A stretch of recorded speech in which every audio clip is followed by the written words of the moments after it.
Hi, I'm Junior with Keystone RV Center, and Eric is absolutely right. I've been sitting around all day. We just got done doing the video on this. We're going to talk about the fireplace now. On our fireplaces in these Salem trailers, we have a little power button here. Now our remote's going to mimic this, but we have a power button. We have a sleep timer. We have a brightness control. We'll change the colors over.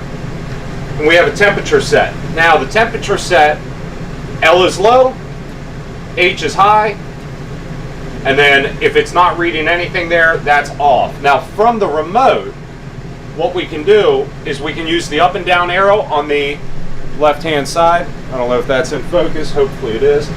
And we can bump it up to whatever we want as far as temperature. So on these Salem trailers, that's a nice feature. When we're at the campsite, we're already using the electric refrigerators in these to be able to power off the campground's electric. We're using the electric hot water heater. Now I have an electric source for heating, so I'm pretty much not using my propane except for on a real cold night.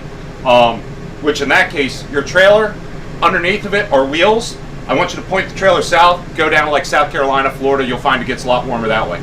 Guys, give us a call, 1-800-232-3279. Thanks for tuning into the videos. Look forward to doing some more for you soon.